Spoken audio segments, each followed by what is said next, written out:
What's going on, guys? It's Pixelated, and today we are looking at one of the most beautiful foot protectors I've seen come out of the Nike Jordan camp for women. It is a special design of the original classic Jordan 1, a collaboration with renowned female stylist slash model and known designer known as Aleali May. You may recognize that name from the Aleali May Shadow 1s, which were in Air Jordan 1 in the classic Shadow colorway, but instead of being built with the traditional leather, they were created primarily with satin and corduroy. They were claimed by many to have Sneaker of the Year status in the year that they released, and now Aleali May has come out with a fresh new sneaker also based on the Jordan 1 silhouette. They are the Aleali May Jordan 1 Court Lux. This one is way more outrageous and outgoing than the understated Shadow 1s. I'm so excited to show you these, and if you want to see more fresh pics of these, other sneakers, and future giveaways, follow me on Instagram at Pixelated. That's at PICSOLEATED. Pix fam, we gotta stick together. Now back to the shoe. The Air Jordan 1 Court Lux is part of a collaborative collection that released on December 22nd, associated with WNBA Legend Maya Moore as well as Aleali May. The shoes in the collection are the Jordan 1 with finishing touches associated to Aleali May, and the Jordan 10 with aspects of the shoe more associated with Maya Moore. Both shoes are color blocked to represent Maya Moore's favorite uniforms throughout her career, and it's just an all-rounded, well thought out inspiration for the collection. I think one of the biggest things that makes a shoe, or any collaboration really, the most appealing is when there is a backstory, depth, and a real inspiration behind the design of the respective item. In this case, I think it's extremely strong. Maya Moore is a legendary athlete who broke boundaries and records in her WNBA career, on top of being the first female basketball player to sign with Air Jordan, and Aleali May did the same thing on the fashion side of things by releasing the first ever unisex Air Jordan, that being the Aleali May Shadow 1s, and being the first woman ever to design a globally well-received Air Jordan 1. And we all know well-received is an understatement, and released globally is an overstatement, you know, considering how hard they were to get. The shoe itself is great. Looking at the materials, it's evident that these shoes really are luxe. The material makeup is definitely something to write home about. The entire upper is constructed with this somewhat velvety looking premium suede cut, and these outer panels are layered in a smorgasbord of colors. We have this almost wine colored purple, very popularly known as Bordeaux on Jordans, on the heel panel, as well as for the top eyelet panels, along with the Air Jordan wings patch sticking out on a separate patch of buttery suede. We have that dark blue or navy hit slightly around that ankle and on top of the toe box, a rush red going around the mudguard portion of the toe box, and finally all black premium suede on the eyelet panels as well as the tongue. Then we have this light elemental pink on the mid panels of the shoe with a light powdery blue swoosh wrapping around the shoe. Now, of course, you can't have luxe in the name of any shoe unless you have the oh so delicious wax laces, and these have just that. A pair of flat black wax laces and an extra set of light armory blue wax laces to do with as you please. I personally think the light blue laces work better on the shoe because they match with the swoosh and allow the color to contrast with the black and continue on the rest of the shoe. What's cool about all these colors is that if you look at the shoe from the back, you can kind of see these colors coming around to subtly hint at all the craziness going on the front of the shoe. But of course, we can't be done there until we get to the most prominent part of the shoe, this insanely noticeable patch of faux fur clipped onto the top of the tongue, because all I ever wanted was a nice little bush on top of my shoe.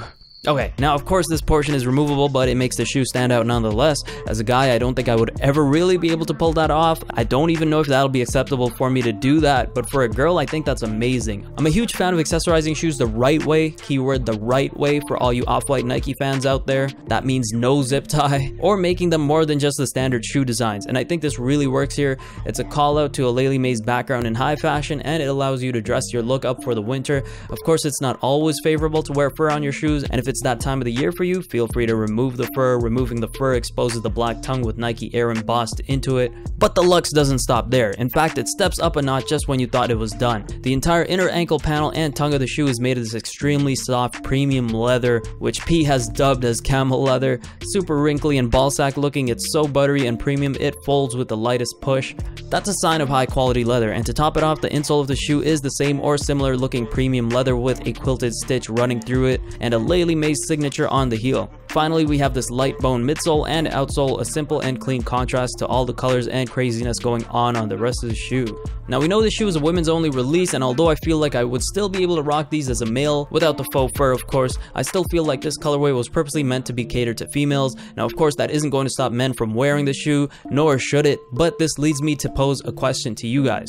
Should men be allowed to buy a shoe like this from the retail store? Or should there be some sort of restriction, like it should be allowed as long as they're buying them for a woman in their lives, or, you know, let the women go first or something? And I ask you this because we lined up for these shoes at Livestock, a sneaker boutique in Toronto, and the entire lineup was just dudes, not a single girl. And I'm not sure if it's because of those same dudes that females have been discouraged from lining up in Toronto to try to get this shoe, because I've seen these guys almost every lineup, or the stock was just so limited that nobody wanted to come through and get them. And I do mean stock was limited. Most sizes were already gone by the time we got in, and there were only like 5 people in front of us. All I know is that it most likely would have been easier to get this shoe in P size if only women were allowed to get them, since, you know, there was literally no other female there copying, just the same old reseller dudes, which on another note makes no sense because these really aren't going for much on the aftermarket. Either way, let me know what you think. Should a hype women's release like this only be sold to women, or can men buy it as long as the shoe fits them? Or if you think you know a better solution, leave it in the comments. I want to hear from you guys. As for sizing, this is a women's shoe, and it has been known that women's version of shoes usually have narrower cuts in the heel. I can't confirm that for you, but P can tell you a little about sizing. Okay, so I forgot to ask P about sizing when I asked her the questions. So P ended up buying a size 7 women's, even though she's a size 6.5 women's, just because they didn't have a 6.5 in store.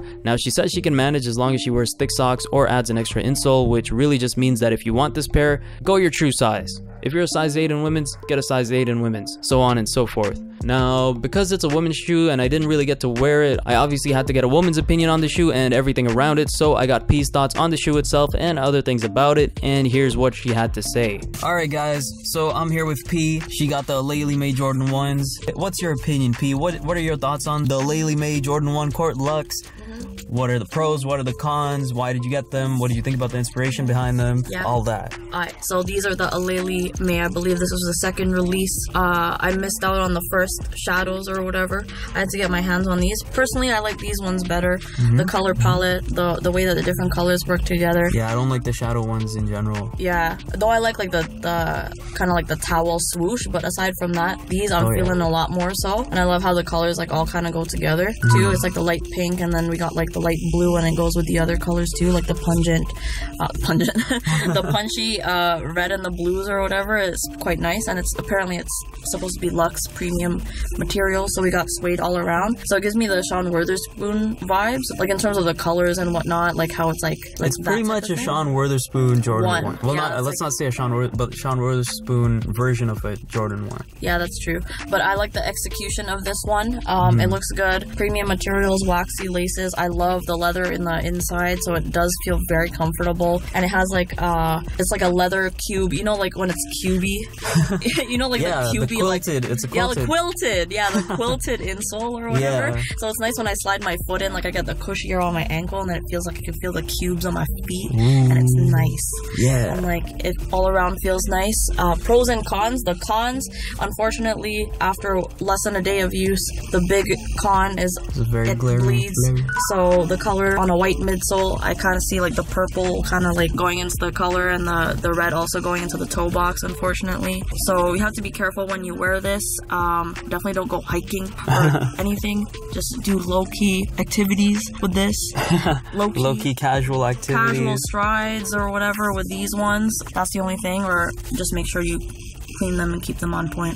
But that's essentially, it comes with the fur, by the way. The fur, I think that's why a lot of people were kind of mixed about this one. Like, then they were saying that it was quite ugly. Because of the fur? Yeah, because of the fur, and I think the fur looks pretty cheap. Tacky, kind of. I'm gonna have to drop the mic there, but yeah, I had to obviously dash that away, and I think it's clean on its own. It doesn't need the fur, to be honest, but I think the whole point of that was something about her explaining her whole intentions with this shoe, and it's how, like, with high fashion, like, how she like wears like Chanel and like Dolce & Gabbana. Yeah, exactly. Yeah. Fur is like, it's just a call to high fashion. Yeah, true. But I had to support her, my girl Aleali. I like her for sure. Had to get these shoes, and I'm rocking them on foot. Very nice. All right. And finally, the one question I've been asking everybody. No, I haven't asked anybody. With a release like this, should they allow only women to buy this shoe? Or what is your solution to situations such as the one we faced? Well, so shout out, I got this from Livestock. I happened to go on the day of release and I got it fair and square.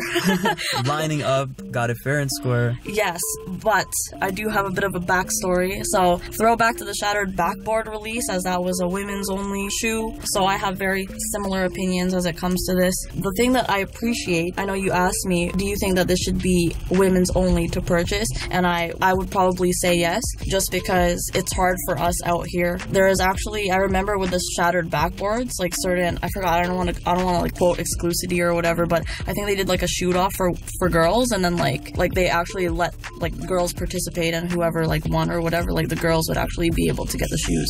I feel it kind of sucks that companies have to go about it that way so that girls actually end up getting their pairs, but I have my frustrations too. Like we went to Livestock and we camped out a little bit. I swear, I kid you not, I was literally the only girl in line. She was the only girl in line. Yeah, and it was Which crazy. makes no sense. It was crazy. So we literally showed up in line. It wasn't even that crazy. It wasn't like the Shattered Backboards release. I think that was a little bit, well, that was more coveted. Yeah, but with a shoe like this that they have like almost no stock whatsoever, there were maybe 7-8 pairs because there were 5 people that went in before us and already sizes were gone. Yeah, most sizes. We showed up at a pretty good time. It was like the good time to show up, and then yeah, when we were in line, potentially I'll be able to get my pair, and then these dudes like pulled up and then they were like, yo, like what up, like what are you guys like saying, type of thing, because we tried to take a picture of the line. We were hoping that no one would finesse. Yeah. And then I just found it so interesting that they were getting so worked up over like a women's release. Like they were like trying to like, it was literally a back and forth. Yeah, and they were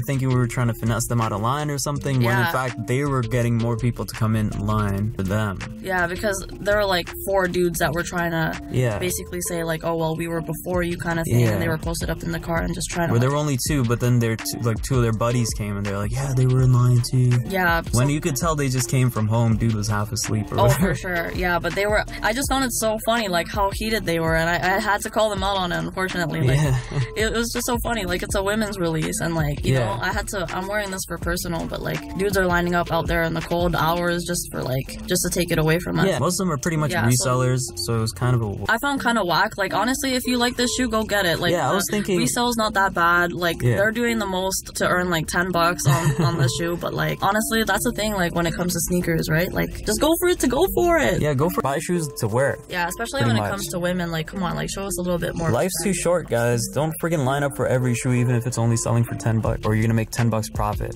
Yeah, but thankfully I got my pair. So still, it was a good experience. That's that. I don't know if that'll change anytime soon. You know how I was thinking, you know what they should do? They should put all the women in front. Like, if there are women in line, just hey, give them priority, and then the resellers can buy whatever's left, because they're obviously not looking for a specific size. Yeah, true. That's actually a good idea. Right? Because I asked them what sizes they were looking for, and none of them had an answer. And that is, unfortunately, one of the reasons that potentially that P got a size 7 instead of a size 6.5. Oh, yeah, which is her size.